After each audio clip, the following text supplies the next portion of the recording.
Today we have a 2001 Toyota Camry. The customer's complaining that when they stop at a stop sign or let it idle for a while, they can smell oil burning. So we're going to check that out for them and figure out what we got to fix. As you see right here, we got oil down there, which is dripping onto the manifold here, which is causing a burning smell. So we got to take care of that. Car's got like 170,000 miles on it, so it's due. First thing we're going to do is take out these two 3/16 here. Get a better view of it, see what else has got to come apart. You can tell it's a little Allen.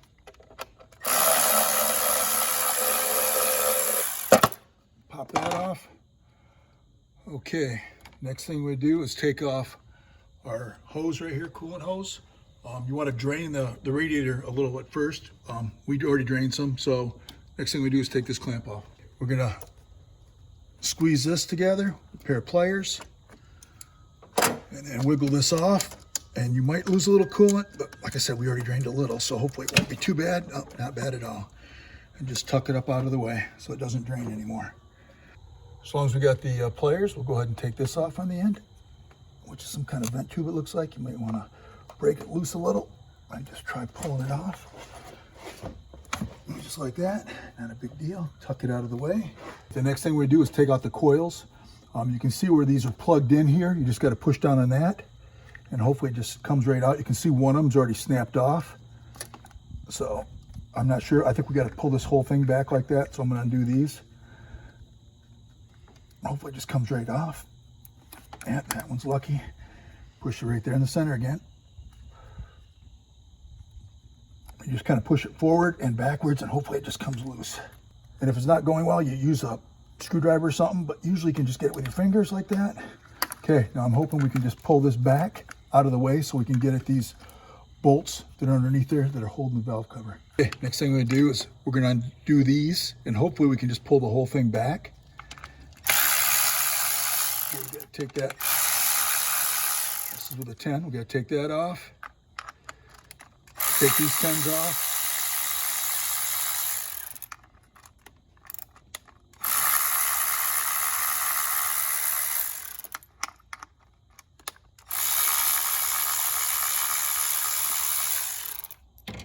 Okay, now we're going to hope to just pick this up and push them straight back, or at least get them out of our way so we can remove the cover. Oh, there we go. There's one, two, three. Okay, with any luck, these will just go straight back. Okay, we're going to take this cover off to give us a little more freedom to move everything back. And if you're not sure about your firing order, this is 246. If you want to mark it on top of the coils, you can. Up to you, but I don't think I need to do that. So we got to take this. I'm hoping to get a little more room, like I said, to push these back. If you undo all these, it's going to take this little cover off so you can actually access your wires. But if you just push right in here, it pops this right out. It just mounts right there. So now I'm going to try to move everything out of the way so I can get at my valve cover. Yep, it looks like it's going to work that way. Okay. Yep, now I can get at those bolts back there, and we'll just pull the cover up this way. I got a 10 millimeter on there.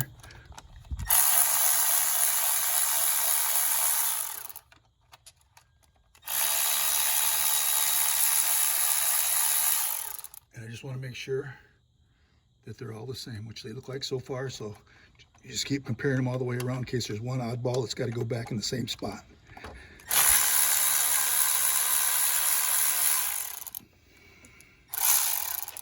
Okay, now we're going to do the same thing for this one, this one, this one, this one, and that one, and the valve cover should be ready to come off. And to get a little more of an angle at it, I think I'm going to take this rail out and hopefully pull that back too.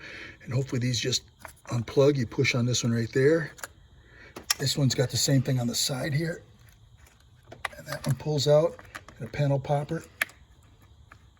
Pull that out.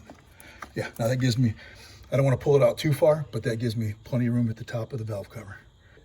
Now, hopefully this just comes loose. You want to be careful because, of course, there's a lot of grease and dirt, so you don't want anything to fall into your motor. If you need to grip it a little better, you can take this off, of course. But just go up slow and make sure nothing's sticking to it. I'm going to clean up the top of the motor, clean this valve cover. And this is the seal right here that is leaking, of course, allowing the oil to go down the front of the car. What I'm going to do is put this one in there and put the new seals around the spark plug, which these actually go around here so it doesn't allow oil to seep down into your spark plug hole. We'll show you what it looks like when it's clean and what this is going to look like when it's clean. We're going to clean some of it, but not to get too crazy. We don't want the debris to fall inside the motor. So I would get a couple rags and a bag to throw it in because the wife's not going to want you to put it in the trash. And go around here and scrape the whole thing like that so it's a nice flat surface. We're going to do that all the way around there. And then we're going to come over to this and actually start cleaning it out with a screwdriver or whatever you got. Get all this extra sludge. This is a little dirtier than most motors. Most motors aren't this dirty, but you can just tell they use the cheap oil. But the motor sounds excellent, so it shouldn't be a big deal. So we're going to clean this out, scrape around there, and then we'll show you how to put the new gasket on and assemble it. We scraped it off the best we could. Of course, you use this to get this, and this has got to be totally smooth all the way around, like it is. And we did try to get as much dirt out of there and stuff like that, but you got to be careful. You don't want to knock stuff down in the motor. And when we get it back together, we're going to let it idle for 15-20 minutes just sitting here. I'm going to drain the oil and try to get all the impurities out. What's allowing this thing to leak is this sits in there, and this is sitting up there all the ways. This one's compressed after 19 years, so it's letting the oil go by it. So you just got to push it off nice and easy and peel this one out. You can see the other one's the exact same thing. I'm going to clean this groove out with a screwdriver and then install the other one. Take a screwdriver, just go all the way around with this. Just get any little extra debris that might have been left in there.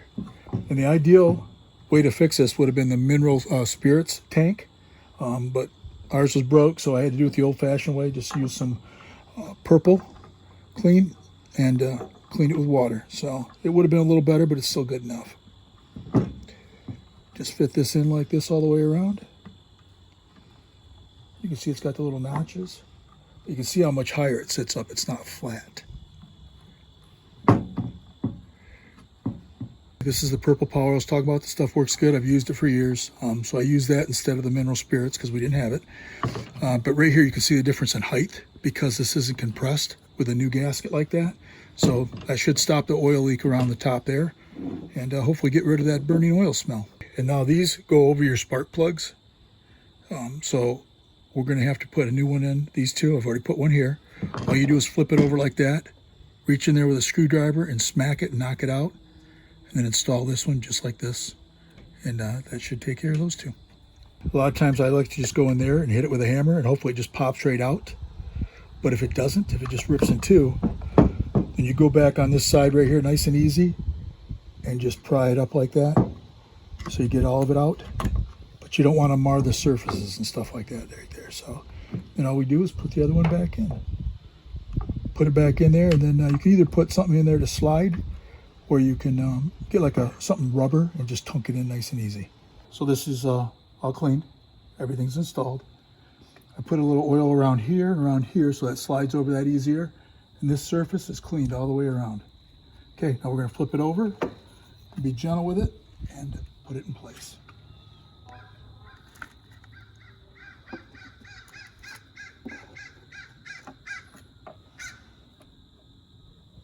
Sometimes you have to get a screwdriver in here to make it fit, to go over that, so it goes all the way down. We got two of them started. You get it right on that edge right there. You got to walk it around all the way so it falls down on it. Push it down nice and easy. So I'm going to go here, here, here, here, and then the two outside ones, and we're just going to snug them up, and then I'm going to go around and put the same force on them. They're supposed to be 59 inch-pounds, but I'm not going to use that. I'm just going to do it by hand.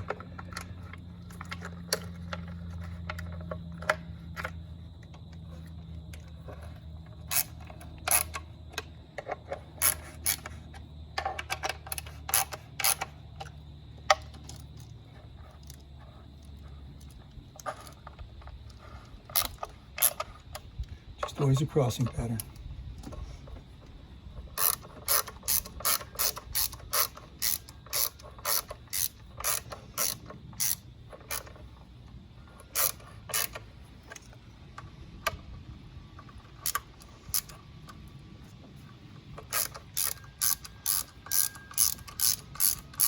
And you can tell I'm using a ratchet that's small so I don't put too much torque on it.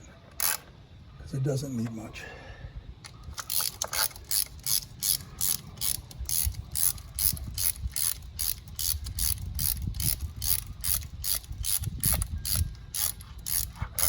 Okay, they're all about the same right there. Now I'm going to go for my last time around. Next thing we do is install the coils, which is a little easier since we take it all apart. Just like that, make sure nothing's tangled. This one was already broke, so we're just going to snap that in place. All right, we'll wait till we plug these back ones in here. Let's plug this one in here.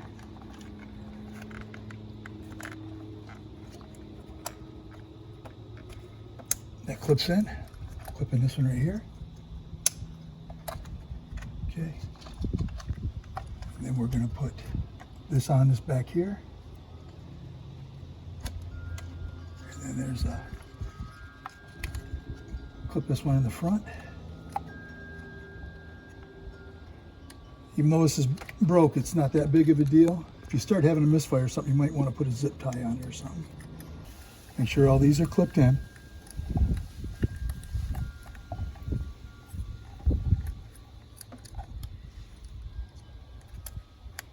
Get them all click in. Push them down. Okay, that's in place. We got to put a screw there.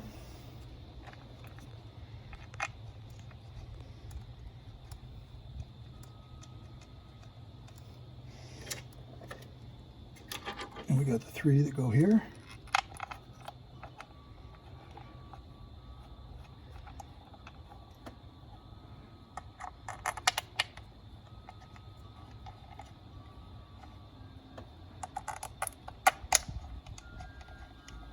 Now we go tighten up all our 10s.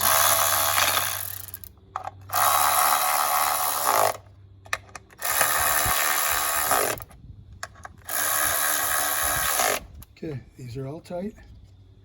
Okay, now we're going to go back here, get this hose, install that.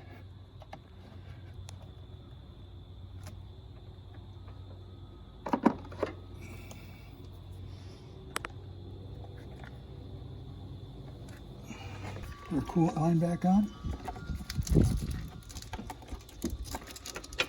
With coolant like that, you want to make sure that that's pretty much in the same spot so we don't have any leaks.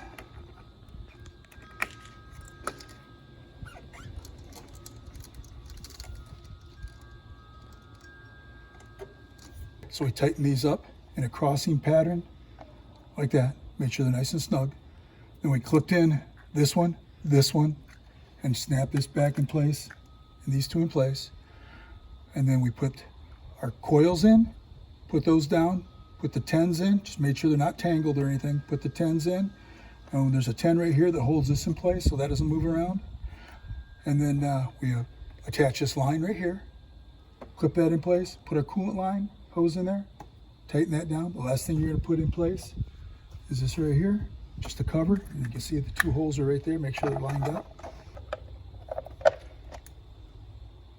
We use a little 3/8 Allen. Snug these up.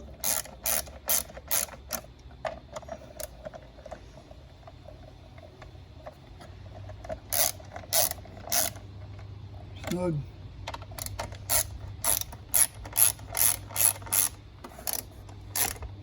Snug. The last thing you do is put on the oil filler cap. Install the oil cap. Make sure that's nice and snug. And I'm going to go ahead and clean the front of the motor and just get rid of all the oil that's in there so I can keep an eye on it, make sure it's not leaking. That's all it takes to do a front valve cover on a 2001 Camry 3.0.